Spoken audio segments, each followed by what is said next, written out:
back from the dead.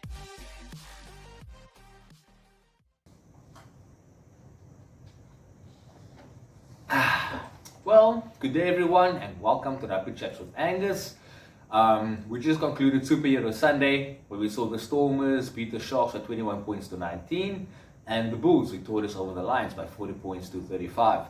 Other preseason results are the Waratahs beating the Highlanders 40 points to 21 and the Blues beating the Chiefs 26 points to 19. So that's quite big. We're going to talk about overseas teams first. So the Blues beating the Chiefs, I haven't seen the matches. We haven't had any coverage of it, but it seems like Bowden Barrett is pulling his magic over there. And then of course the Waratahs beating the Highlanders quite comprehensively. I think it's quite big, especially how we've seen the Aussie side struggle against the New Zealand teams for the last 2 years. I think in 2018 it was. There was a stat going around that I think that the New Zealand teams have something like 35 matches consecutively over the Australian team. So I think the Waratahs actually broke their deadlock when they beat the Blues. So yeah, it was quite a bad stat for the Aussies. But nonetheless, back to Superhero Sunday. So yeah, we just witnessed the Stormers defeating the Sharks. As expected, for preseason, quite rusty. The Stormers played with a fairly strong team. They missed a couple of names like Jaco Kutsia, for instance. So they were a bit bossed at the breakdown, which I think was a bit of a worry. But it's also good to get these things out and work on it before the season starts. The Sharks' defense was absolutely, I wouldn't say amazing, but they were good. They were in the Stormers' faces, rushing up all the time, and they were bossing the breakdowns for the least, I think, the majority of the match.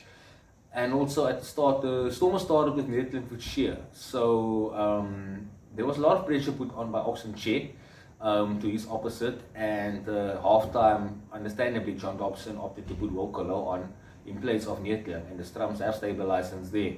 Couple of strike scores for the Stormers was also Yankees. He got one intercept and he got a good solo one. Probably a bit fortuitous, but he managed to score it, and also got Masimla. He's back in the Stormers jersey, and he also managed to score to get a good win for the Stormers. The Sharks had one try denied from Sabun Kosi, quite controversially. If you have watched the match, you will know that it seemed that Sabu has grounded the ball and he had just about control. But according to the team and the referee, he didn't have enough control and the try wasn't awarded. So I think the Sharks fan will feel a bit aggrieved by that. But nonetheless, the result is in the bag for the Stormers, and I think they'll want to start the season on a good note, and this is a very good one to start with. And then, of course, the Lions against the Bulls. The Lions played quite well in patches, especially in the first 20 minutes. I think they were up by 21-7. But the Bulls, they came back well, and they were the more convinced team towards the end, and deservingly won 40 points to 35. So yeah, that's preseason basically. This is not going to be a long vlog today. I just wanted to inform you on some results and just let you know what happened so far if you have missed the matches and so forth. Yeah, so we look ahead to the Super Rugby coming up.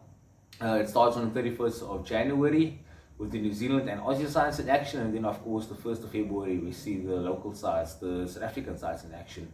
I think the big one for the weekend will be the Stormers against the Hurricanes. The Canes will have lost Bowden Barrett as mentioned in the previous vlog, but always a dangerous prospect. There are some lethal outside backs with some pace and size. But I'm not sure about the forward pack, where the Stormers might be the one getting the upper hand. But yeah, we'll talk about the Super Rugby when we get closer to the time. It was good to see also Chris Smith of Marty's getting a bit of a run with the Bulls. I actually thought he was released when I got the squads, but he played in the second half for them and he looked quite well. Warwick Galan went off on a stretcher. It seems to be a concussion, but we saw him talk to John de Villiers in commentary and he looked fine, so it was only precaution, and I'm glad to see him up on his legs again. So yeah, I just made a few notes.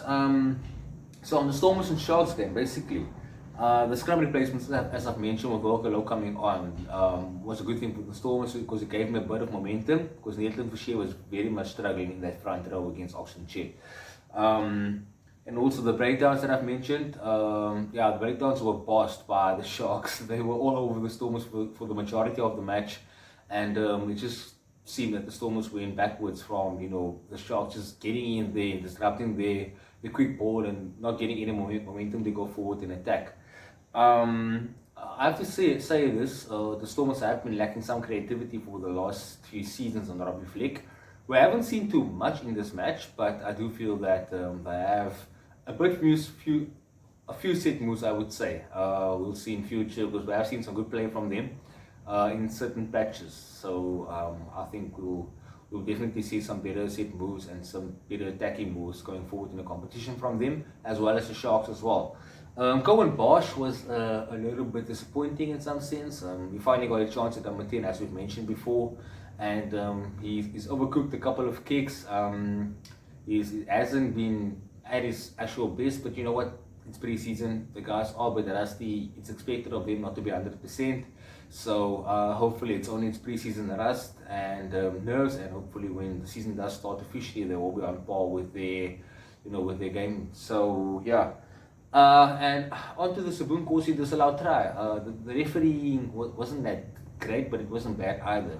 I thought AJ Jacobs made a bit of a blunder with the Nkosi try. Look, I personally support the Stormers, but I think Nkosi actually got that down. So I think he can feel a bit hard down there. And then also I think in the other game, Rasta Rashengi was the better referee of the two. But there was also a few blunders and mistakes he let go. But I think probably nothing that actually determined the result, so that wasn't too bad. But we do want better consistency for the season from refereeing because it's a long season ahead. We've just heard that Egan Seconds have been demoted from the Super Rapid panel following a lot of complaints in the 2019 season.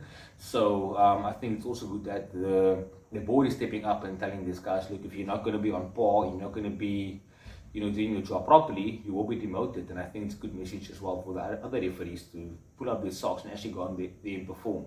Because, like we said, we don't want to talk about the referee on a Monday morning or on a Sunday afternoon. It's just not how we want the game to be. Yeah, and some innovations. Yeah, like I've mentioned, we've seen some more innovative play from both sides, and also the Bulls and the Lions threw it around a bit. Defense was a bit optional in that game. The guys didn't tackle all that well. Let a few guys slip through quite easily, but I guess it's probably just pre-season nerves, and obviously it's not too bad. Yeah, sorry, I had a bit of red wine actually after the match. I've been covering the two matches back to back for commentary, and it's been a little busy, so I think I do deserve this, eh? But nonetheless, last point I wanna talk about is the Stormers. Yes, again. The only thing that I've noticed about them is I think they are trying to, this is just my observation basically, I think they are trying to implement the Springbok defensive plan because I've seen them come in a lot but not actually targeting the outside centre. So are they trying to emulate that? Are they still practicing it? Has it not come to fruition yet? Because out wide they've been stretched a couple of times. The one try that Mapimpi scored, the second one actually scored, they have been caught up out wide. There was a good chip and chase. I think it was Buta Chamberlain who chipped over the top of Marius Low when they go score when all the Storm's defenders was up in the line. There was no one at the back to sweep. So there's some defensive issues for them at the moment, but I think it's good that teams expose you now in pre-season as opposed to expose you in a match situation where you actually play for points. So it's something that all coaches can address and look forward to and fix for now. Yeah, so that's basically about it. I'm not going to talk long. Hope you have a good Sunday afternoon. My name is Angus. Do like, do subscribe, do share. Much love for you all, and thanks a lot for supporting. Cheers, guys.